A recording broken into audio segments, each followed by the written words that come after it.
Hola a todas, hola a todos, ¿qué tal? ¿Cómo estáis? Y bienvenidos un día más en Maqueas al siguiente capítulo del curso de Elixir. Después de montar un proyecto con Mix, podemos examinarlo, abriéndolo, y encontrarnos los distintos archivos que hay en su interior.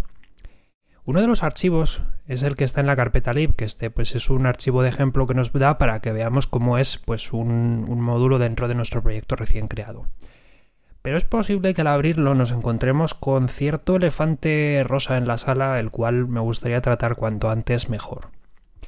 De las 18 líneas que tiene mi archivo hola.x según me lo ha creado, que estoy mostrando ahora mismo por pantalla, solamente 5 líneas se corresponden con código comprensible ahora mismo por nosotros con los conocimientos que hemos visto hasta ahora desde que empezó la serie. Tenemos un defmodule, dentro del cual definimos una función que devuelve un átomo, pero aquí hay código de color verde que es un poco especialillo. Bueno, pues esto que aquí son documentación. La documentación es una parte muy importante a la hora de trabajar con código fuente y de escribir programas en general, porque es lo que permite explicar en términos humanos qué es lo que se supone que debe hacer un programa o una pieza de un programa. Y es importante sobre todo por varias razones. Primero, porque seguramente otras personas tengan que trabajar con nuestro código, si es una librería, por ejemplo, si estamos en un equipo de trabajo, y esas personas pues agradecerían saber exactamente qué es lo que se nos ha pasado por la cabeza cuando escribimos un código. Si no documentamos nuestro código, nadie va a entender lo que hace salvo que lo estudie, y eso lleva muchísimo tiempo. Es mucho más fácil si escribimos qué hace nuestro código. Pues tenemos un módulo llamado hola que dentro tiene 4 funciones, la primera función sirve para hacer tal, pues algo así, por ejemplo. Solo que aquí es un poquito más formal. Incluso puede que no sea porque tengamos que trabajar con más personas, a lo mejor necesitamos documentar el código porque dentro de 3 meses tenemos que volver a revisitarlo por la razón que sea, pues para corregir un problema o para continuar trabajando en él. Y no sé vosotros, pero a mí me cuesta bastante recordar código que escribí en el pasado si no tengo algo que me recuerde de vez en cuando qué es lo que había hecho. Entonces esa documentación también es importante para que nosotros mismos podamos entender en qué consiste lo que hemos estado programando cuando se nos ocurrió esta genial idea. Entonces, documentar al final es importante. Y existen varias formas de documentar adecuadamente nuestro código. Una de ellas es escribiendo código autodocumentable, que es una extraña utopía en la cual hay gente que considera que podemos vivir, que es simplemente escribir código de la forma más clara posible y más sencilla posible para que con solamente leerlo podamos ver lo que hace. Y a veces funciona. Si nosotros escribimos todo el rato con funciones que son súper claras en cuanto a qué es lo que tienen que hacer y escribimos expresiones que son muy sencillas, que a lo mejor tienen 1, 2, 3 líneas, con variables que no son ni X, ni Y, ni J, ni nada por el estilo, sino que son perfectamente claras, pues a lo mejor podemos tener código autodocumentado que no necesita aclarar más allá de su propio nombre, el propio nombre de la función o el propio nombre de los identificadores que haya declarados dentro de esa función. Sin embargo, para la gran mayoría de código tendremos que valernos de pequeñas anotaciones escritas en vocabulario, en términos humanos, que nos ayuden a entender lo que está ocurriendo. La forma más sencilla de documentar nuestro código es escribiendo comentarios. Simplemente dentro de nuestro código, de vez en cuando, pues podemos escribir el carácter almohadilla, y con eso lo que le señalizamos a Elixir es que todo lo que viene después de la almohadilla no se tiene que procesar. Es simplemente un comentario o una anotación al margen para que los humanos que estemos leyendo el código fuente pues podamos ver lo que hace. Por ejemplo, si yo quisiese señalizar que estoy devolviendo Word porque no se me ocurre nada mejor, pues podría poner perfectamente y en completo castellano: aquí devuelvo Word porque todavía no tengo un valor real.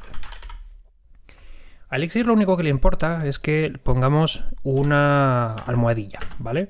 Podemos ponerlo al principio de una línea o podemos ponerlo después de una expresión, y con eso pues podemos separar una expresión del comentario que hemos puesto al margen de esa expresión.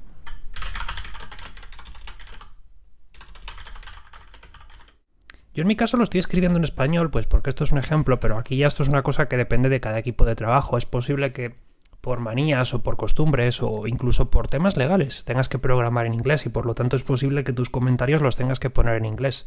Esto es simplemente un ejemplo para que te bases adecuadamente. La otra forma de escribir documentación para nuestros programas es la que estáis viendo justo aquí encima. De hecho es casualidad que sea el mismo color para señalizar los comentarios que el que se usa para señalizar esto. Estos que estáis viendo aquí son atributos de módulo. Los atributos de módulo, ya lo hablaré justo en el siguiente capítulo, porque ahora que lo pienso debería generalizarlo, porque esto es una cosa muy concreta. Sirven para meter pues, anotaciones o metadatos a un módulo, que eso, pues, son cosas que usa el compilador al fin y al cabo para sus historias. Realmente tampoco tiene... y en particular aquí tenemos una anotación llamada moduledoc que sirve para indicarle al compilador que aquí viene la documentación de un módulo.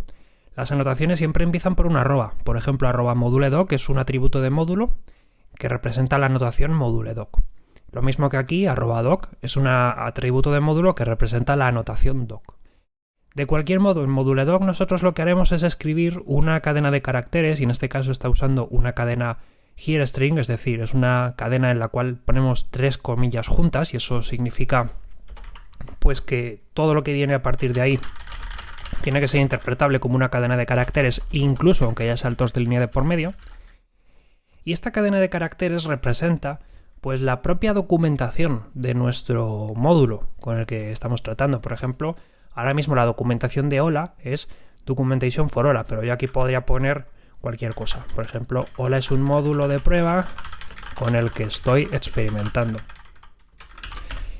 Existen herramientas en Elixir que son capaces luego de compilar estos módulos por encima y extraer las anotaciones o los atributos del módulo, y en particular pues se extraen los atributos moduledoc y doc.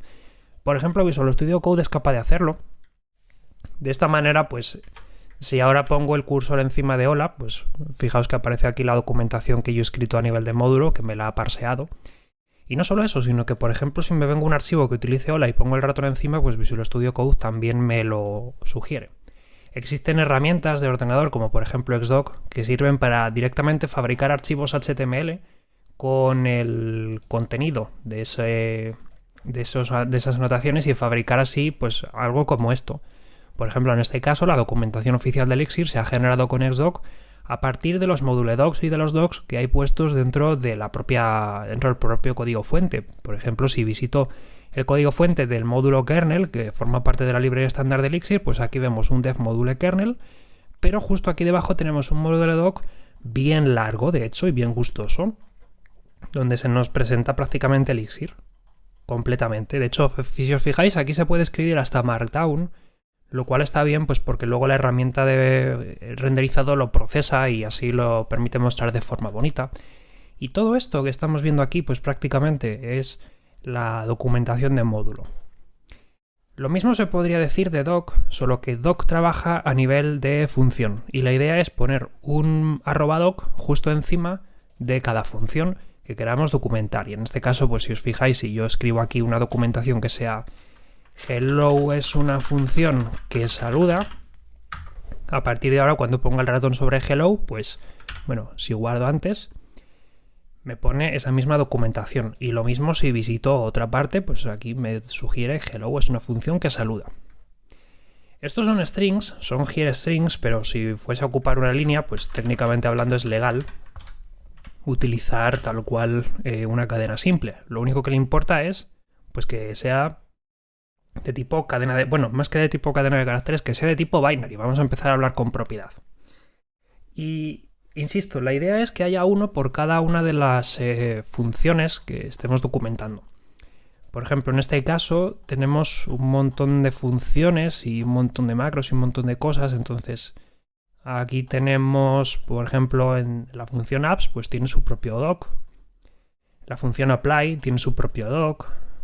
La función binary part también tiene su propio doc. En fin, os hacéis a la idea, ¿vale?